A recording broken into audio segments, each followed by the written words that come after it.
कल आदमपुर में भजनलाल की पुण्यतिथि पर पॉलिटिकल तौर पर दो बातें बिल्कुल क्लियर हो गई। ये दो बातें हरियाणा की बीजेपी की सियासत के ऊपर बड़ा इम्पैक्ट डालने का काम करेंगी और दोनों ही बातें कुलदीप बिश्नोई की सियासी पकड़ के ऊपर भी मोहर लगाने का काम कर गई हैं। नमस्कार, मैं हूं कुलदीप सुराण। आज हम खरी खरी न्यूज़ में चर्चा करेंगे आदमपुर में भजनलाल की पुण्यतिथि पर हुए कार्यक्रम के मैसेज की, बीजेपी के ऊपर इफेक्ट की और कुलदीप बिश्नोई की सियासत की।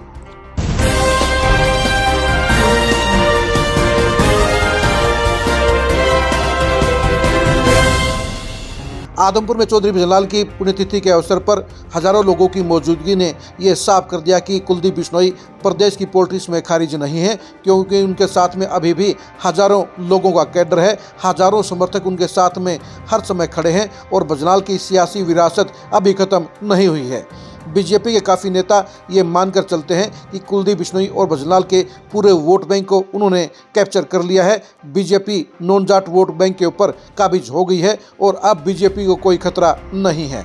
लेकिन भजनलाल की पुण्यतिथि पर हजारों लोगों की हाजिरी ने साफ तौर पर यह बता दिया कि भजनलाल के समर्थक अभी भी पूरे प्रदेश में मौजूद हैं और कुलदीप बिश्नोई के साथ में हजारों लोगों का कैडर अभी भी खड़ा है और ये कैडर ही बीजेपी के लिए एक अलार्म बजाने का काम कर गया है। बीजेपी को एक क्लियर मैसेज देने का काम कर गया है कि अगर कुलदीप बिश्नोई को इग्नोर किया गया तो उनके लिए अच्छा नहीं होगा। पहले आप खुद देखिए कि कल आदमपुर में भजनलाल की पुण्यतिथि पर क्या नजारा था।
आपने देख लिया होगा कि भजनलाल की पुण्यतिथि पर हजारों लोग आदमपुर में मौजूद थे और मुख्यमंत्री नायब सैनी की अगुवाई में बीजेपी ने भी ये महसूस कर लिया होगा कि कुलदीप बिश्नोई की इम्पोर्टेंस अभी खत्म नहीं हुई है, कुलदीप बिश्नोई की सियासी ताकत भी अभी खत्म नहीं है और कुलदीप बिश्नोई प्रदेश की पॉलिटिक्स में एक्स फैक्टर के तौर पर मजबूत हैं और वो हरियाणा की पॉलिटिक्स में बीजेपी का खेल बिगाड़ने का काम कर सकते हैं।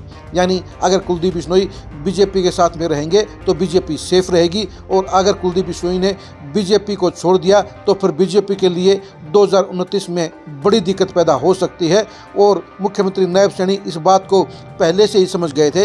इसलिए वो पुण्यतिथि से 2 दिन पहले ही कुलदीप बिश्नोई के घर पर पहुंच गए थे और उसके 2 दिन के बाद आदमपुर में भजनलाल को श्रद्धासुमन देकर नायब सैनी ने ये बता दिया है कि वो कुलदीप बिश्नोई की अहमियत को समझते हैं और वो कुलदीप बिश्नोई के साथ में पूरी तरह से तालमेल करके चलेंगे। अब देखने की बात यही रहेगी कि बीजेपी आदमपुर के इस मैसेज को किस रूप में लेती है, बीजेपी कुलदीप बिश्नोई को किस तरह से मनाने का काम करती है, बीजेपी कुलदीप बिश्नोई को किस तरह से एडजस्ट करती है और बीजेपी किस तरह से कुलदीप बिश्नोई को सेटिस्फाई करती है। ये तीनों ही चीज़ें कुलदीप बिश्नोई का बीजेपी में भविष्य तय करने का काम करेंगी, क्योंकि अगर बीजेपी ने कुलदीप बिश्नोई को फिर से इग्नोर करने का काम किया तो फिर नाराज़गी का आलम दोबारा से पैदा हो सकता है, दोबारा से रिश्तों में खटास पैदा हो सकती है और ये बीजेपी की सेहत के लिए अच्छा नहीं होगा।